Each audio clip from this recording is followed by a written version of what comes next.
할렐루야.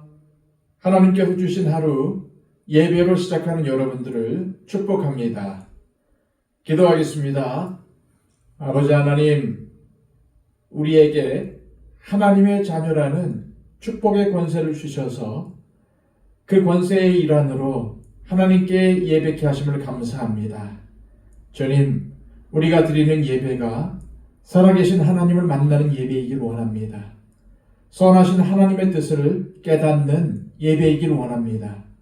주님, 우리가 마음을 다해 영과 진리로 예배할 때에 주님, 예배하는 우리의 심령 가운데 오셔서 우리를 만져주시고 오늘도 하나님의 선하신 뜻을 깨달아 그 뜻에 순종하는 삶을 살아갈 수 있도록 우리를 인도하여 주시옵소서.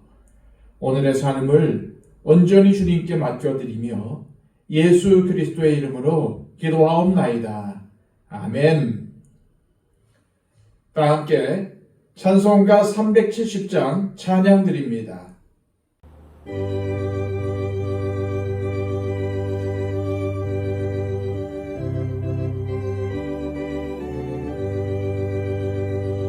주와 맺은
시간 우리에게 주시는 하나님의 귀한 말씀은 신약성경 베드로전서 3장 15절에서 17절까지의 말씀입니다.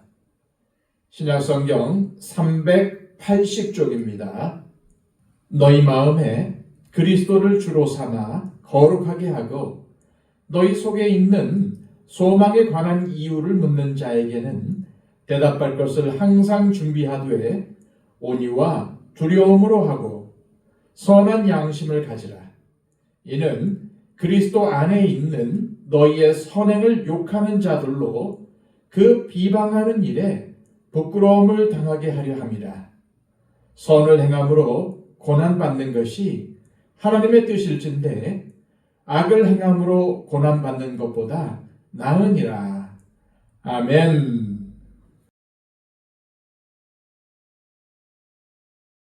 지난 시간 베드로는 로마의 박해 가운데 있는 성도들에게 너희가 박해라는 어려움과 고난에 놓여 있지만 열심히 선을 행하고 세상 사람들이 두려워하는 것을 두려워하거나 근심하지 말라고 권면했습니다.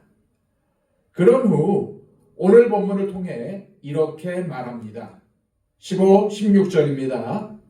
너희 마음에 그리스도를 주로 삼아 거룩하게 하고 너희 속에 있는 소망에 관한 이유를 묻는 자에게는 대답할 것을 항상 준비하되 온유와 두려움으로 하고 선한 양심을 가지라.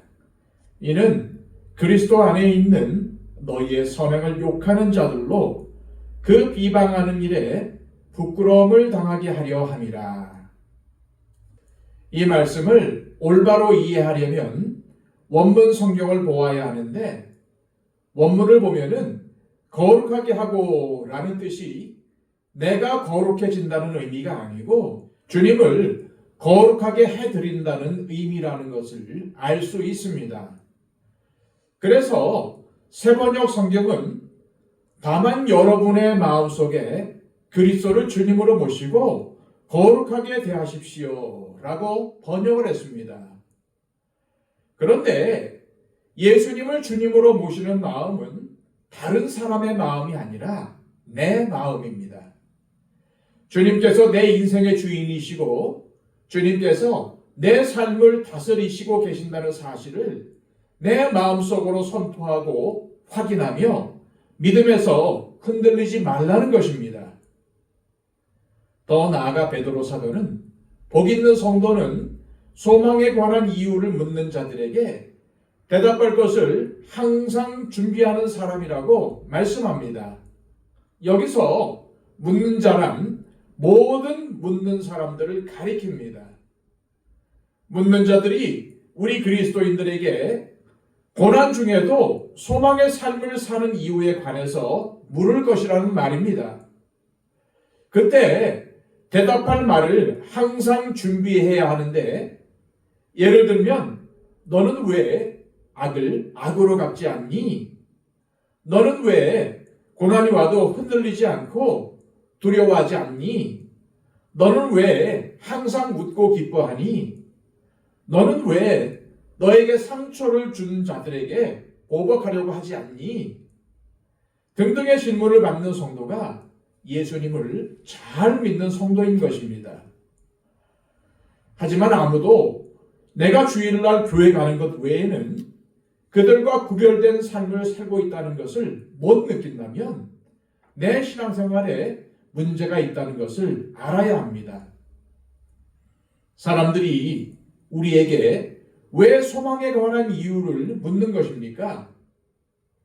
우리가 고난과 어려움을 당하더라도 열심히 선을 행하고 두려워하지 않고 근심하지 않으며 그리스도를 주님으로 모시고 신실한 믿음으로 살아가는 모습을 볼 때에 그렇게 묻는다는 것입니다. 그런 질문에 주님을 믿기 때문입니다 라고 분명하게 대답할 수 있는 그리스도인이 좋은 그리스도인입니다. 그런데 소망에 관한 이유를 묻는 자들에게 대답할 때 필요한 것이 바로 온유와 두려움 그리고 선한 양심입니다. 무슨 말입니까? 우리 그리스도인들이 세상 사람들에게 우리의 신앙을 드러낼 때는 항상 온유하게 대해야 한다는 것입니다. 그런데 온유는 훈련된 성품입니다. 주님의 이름이, 주님의 영광이 나로 인해 욕먹고 가려질까봐 항상 온유와 두려움으로 대답하라는 것입니다. 여기서 두려움은 하나님을 경외하는 마음입니다. 그리고 거기다가 선한 양심을 요청하고 있습니다. 즉, 온유와 두려움으로 하고 선한 양심을 가지라는 것이 하나로 연결이 되어 있습니다. 그러면서 베드로는 이렇게 해야 하는 이유를 그리스도인들이 선한 삶을 사는 것을 욕하는 자들이 그리스도인들을 비방하는 일로 인해서 부끄러움을 당하게 하려는 것이라고 밝힙니다. 다시 말해 베드로는 그리스도인들에 대한 세상 사람들의 부당한 박해와 괴롭힘에 맞서는 최상의 방법은 바로 선한 양심을 갖는 것이라고 결론을 내린 것입니다. 우리가 반드시 알아야 하는 것은 선한 양심이란 세상에서 말하는 도덕적인 양심 정도가 아니라 하나님과 함께하는, 하나님이 기준이 되는 양심을 말합니다. 즉, 성령으로 거듭난 그리스도인들이 반드시 가져야 하는 하나님 앞에서 선하게 살고자 하는 양심을 말하는 것입니다. 그런데 우리 그리스도인들이 세상 속에서 선을 행하며 사는데도 욕하는 자들이 있는데, 그런 사람들이 부끄러움을 느끼게 하려면 선한 양심을 갖는 것이 필요하다는 것입니다. 하지만 이처럼 우리 그리스도인들이 선을 행하는 삶을 살아가는데도 고난과 어려움이 계속된다면, 그런데도 우리 그리스도인들의 인생은 의미가 있는 것일까요? 오늘 본문을 통해서 베드로 사도가 말하려는 것이 바로 이것입니다. 우리에게 고난과 어려움이 계속되어도 우리의 삶은 하나님의 사랑과 통치 가운데 있기 때문에 충분히 의미가 있다는 것입니다. 왜냐하면 하나님께서 우리의 삶에 대한 최종 평가자가 되시기 때문입니다. 결국 베드로는 17절에서 이렇게 결론을 내립니다. 선을 행함으로 고난받는 것이 하나님의 뜻일진데 악을 행함으로 고난받는 것보다 나으니라. 선을 행함으로 고난을 받는 것이 하나님의 뜻이라는 것입니다. 즉, 선한 말을 하고 선한 행실을 행하며 선한 양심을 갖는 것이 우리를 향한 하나님의 뜻입니다. 우리는 가끔 하나님의 뜻이 무엇인지 잘 모르겠다고 합니다. 그러나 성경은 분명하게 하나님의 뜻을 말씀합니다. 선을 행함으로 고난받는 것이 하나님의 뜻이라는 것입니다. 다시 말씀드리지만 선은 하나님의 말씀대로 살아가는 삶입니다. 마음을 같이하여 동정하고 형제와 자매를 사랑하며 불쌍히 여기고 겸손하며 악을 악으로 욕을 욕으로 갚지 않고 오히려 복을 빌며 생명을 사랑하고 혀를 금하여 악한 말을 그치며 진실만을 말하고 선을 행하며 화평을 추구하는 삶이 의로운 삶이며 선을 행하는 삶이라는 말씀입니다. 즉, 그리스도인답게 사는 것입니다. 그것이 하나님의 뜻입니다. 우리 그리스도인들이 하나님의 뜻을 따르는 삶을 살 때 세상 사람들이 묻는다는 것입니다. 당신은 무엇 때문에 왜 그런 삶을 살아갑니까? 이렇게 소망에 관한 이유를 물어오는 사람이 있다면 그 사람은 진정한 그리스도인이며 그럴 때 대답할 말이 준비되어 있어야 합니다. 그리고 온유함과 두려움으로 선한 양심으로 말해주어야 합니다. 세상에 있다는 것이 우리 그리스도인들에게는 두려운 일이지만 그럼에도 불구하고 우리 그리스도인은 복 있는 사람들입니다. 비록 고난을 받고 어려움을 겪을 수 있지만 우리는 복 있는 사람입니다. 왜냐하면 주님께서 그 고난 가운데서 우리를 보호하시고 지켜주시기 때문입니다. 저와 여러분의 인생에 그 어떠한 고난과 어려움이 있더라도 이것을 잊지 마시기를 바랍니다. 이 시간 기도하실 때 하나님 아버지, 오늘 말씀을 통해 하나님의 뜻이 무엇인지 알게 하심을 감사합니다. 아무리 우리에게 어려움과 고난이 있더라도 선을 행하며 사는 것이 바로 하나님의 뜻임을 깨달았습니다. 오늘 주어진 삶 속에서 그리고 내가 있는 자리에서 하나님의 말씀대로 사는 선한 삶을 살게 하셔서 세상 사람들에게 하나님의 영광을 드러내게 하옵소서. 기도하시길 바랍니다. 111 기도를 통해서 우리의 기도가 필요한 분들을 위해 중보해 주시고 산불이나 여러 가지 재앙으로 인해서 어려움을 겪고 있는 사람들을 위해서 중보해 주시기를 바랍니다. 전쟁을 겪고 있는 세계 각처에 어려움을 당하는 민족들을 위해서도 나라들을 위해서도 중보해 주시고 온 세계 가운데 다니며 복음을 전파하는 선교사님들을 위해서 기도해 주시기를 바랍니다. 다 함께 기도하겠습니다.